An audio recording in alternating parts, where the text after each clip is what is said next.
And therefore, for all of those reasons, the best Wizarding World movie of all time is...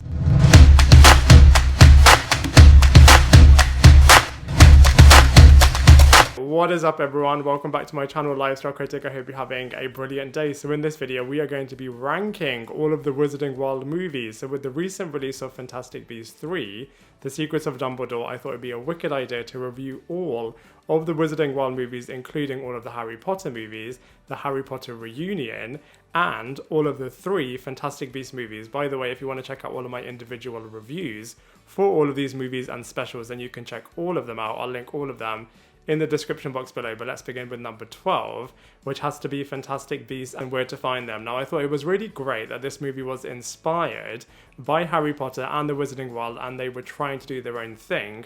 I just think, unfortunately, that new thing just wasn't as great as Harry Potter is. I mean, in the 3rd movie, I think they've kind of finally found their groove and kind of balancing the heritage of the Wizarding World and Harry Potter series with all of this new direction that they're going in. So I feel like by the 3rd movie, it's gotten really good. Unfortunately though, I just feel like the first one just wasn't that great. It didn't really know what its identity was, and it just felt like a bit of a Pokemon Go type of movie with catching all of these fantastic beasts, and I just feel like for all of those reasons, it has to be at number 12. In at number 11 though is a Harry Potter movie, which is Order of the Phoenix.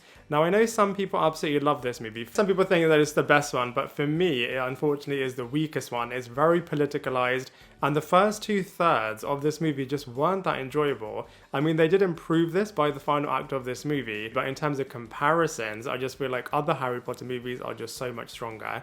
In at number 10 is Fantastic Beasts: Crimes of Grindelwald. Now this movie was a massive improvement on the first one, and I feel like the addition of Johnny Depp as Grindelwald was absolutely brilliant. Such a chilling character, and I feel like Johnny Depp really brought something new and really special to this particular role, and I feel like in turn, you do really miss his presence in the 3rd movie. But that being said, Mads Mikkelsen is really, really great as a recasted version of the Grindelwald character. But as far as Crimes of Grindelwald goes, like I said, it is an improvement upon the first movie, and it did have some wicked sequences and a really gripping, jaw-dropping finale. But I just feel like, similarly to Order of the Phoenix, there are just so much stronger other movies out there within the Wizarding World. In at number 9 is Harry Potter and the Half-Blood Prince. Now, very similarly to Order of the Phoenix, I just feel like this movie just really lacked a lot of energy, and again, I just feel like the other Harry Potter movies are just so much stronger.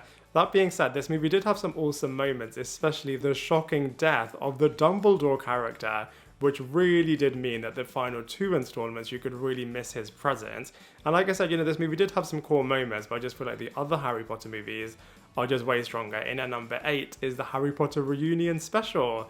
Now I thought this was really, really great. I love that they got all of the cast back together, and just reminiscing everything was just really, really great. I thought it was an incredibly well structured special as well, in terms of how they had Harry Potter going through all of the movies one by one and just reliving, having stories being recollected by all of the other cast members was really, really great as well. And I love how they had the core trio together as well, which is absolutely wicked. And it definitely left you wanting more. So I'm still really, really hopeful that one day we'll be able to see a live action movie adaptation of Cursed Child, which would be absolutely awesome. In at number 7 is the latest Fantastic Beasts movie, Secrets of Dumbledore. Now, like I said, this is definitely the best Fantastic Beasts movie, and I absolutely think is wicked how they really did recapture all of the true compelling narrative nature of all of the Harry Potter movies, while still having a really chilling story and loads of magical moments. Absolutely loved how you could really feel like this was part of the Harry Potter Wizarding World, as this movie was just really, really great. Like I said, Mads Mikkelsen was an awesome Grindelwald.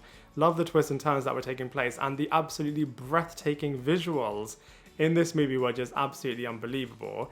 In at number 6 is Goblet of Fire. Now this movie started off very similarly to the previous 3 movies, but then just turned really, really dark in the most unforgettable way possible.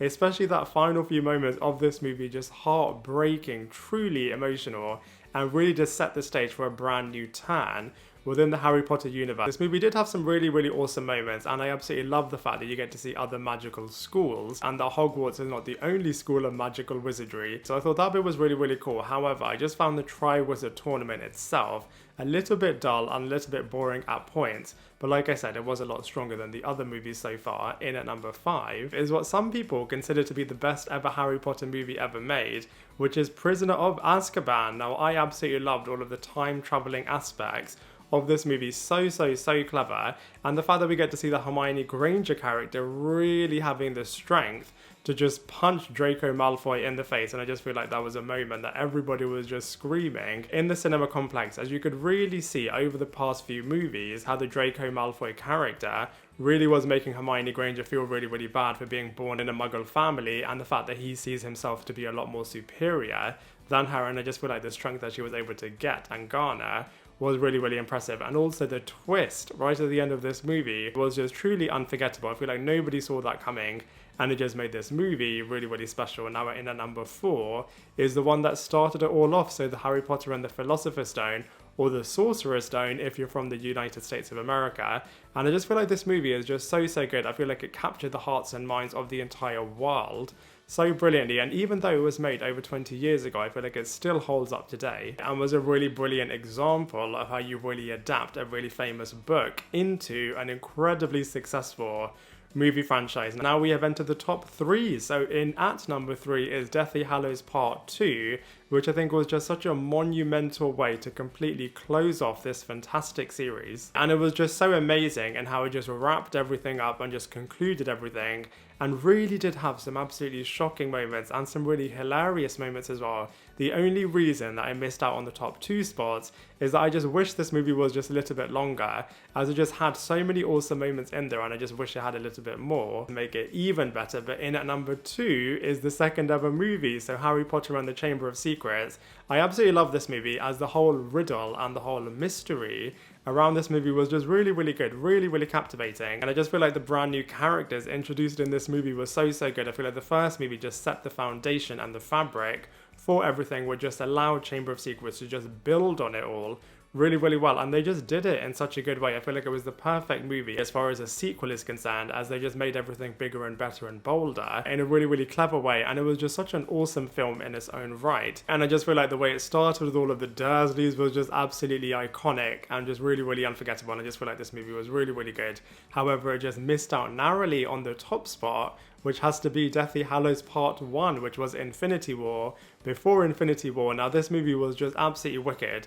I love how it took everything that it had built up over the past few years and just absolutely destroyed it, and really did set off Harry, Ron and Hermione on this absolutely incredible global adventure outside of Hogwarts, which isn't something that you've seen these characters experience. So you could really see all of the lessons and everything they had gone through in the prior 6 movies and storylines. They really had to use all of their learnings to really navigate this impossible situation.